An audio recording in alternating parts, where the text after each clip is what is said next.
So the next topic is classifications of financial assets.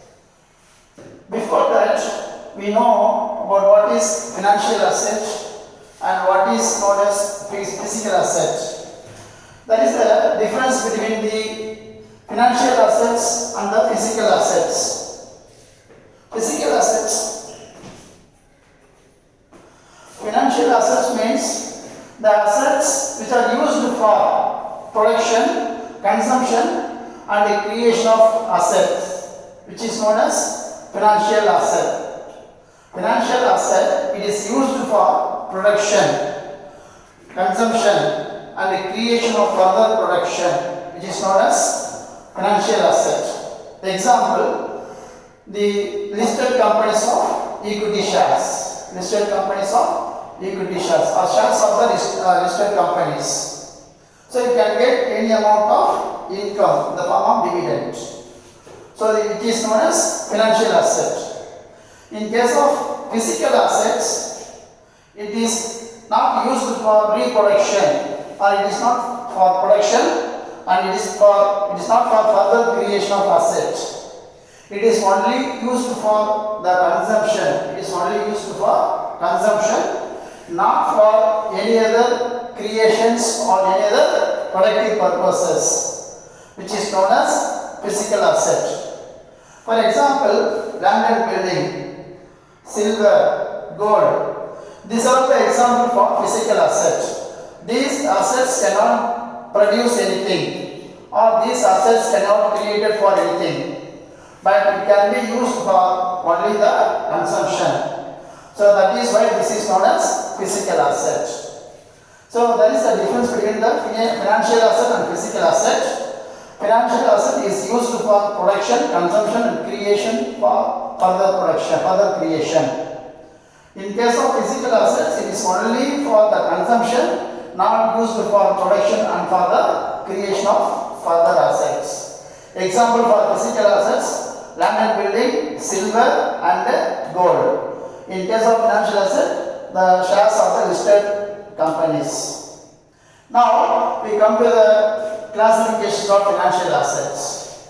The financial assets are classified into two types, namely marketable assets and non-marketable financial assets.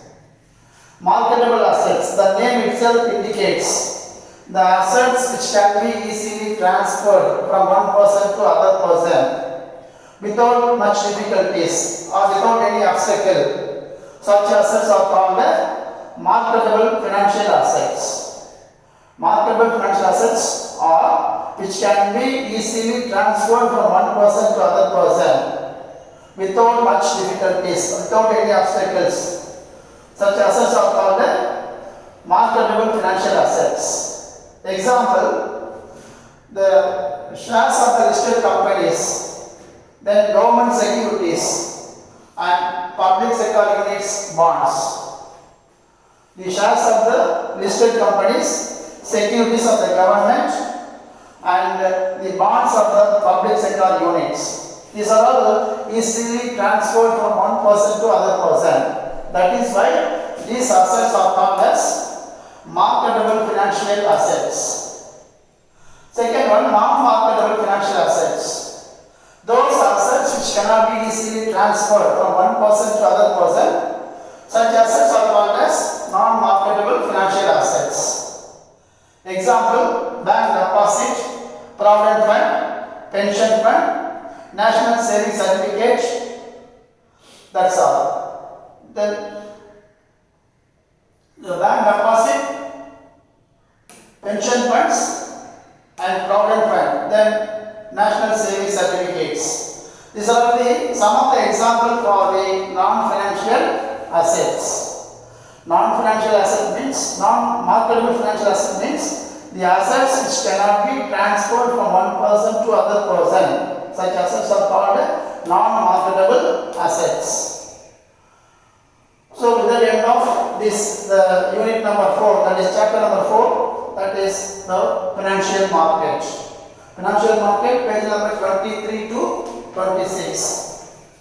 So I repeat once again, what are the topics we have so far we have seen in this chapter? Meaning of financial market, scope of financial market, types of financial market, role of financial market, functions of financial market, primary market and the secondary market, primary market versus secondary market, then what is known as financial asset, what is known as physical assets, then what are the classifications of the financial assets. So these are the various topics which we saw so far under the heading of financial market chapter.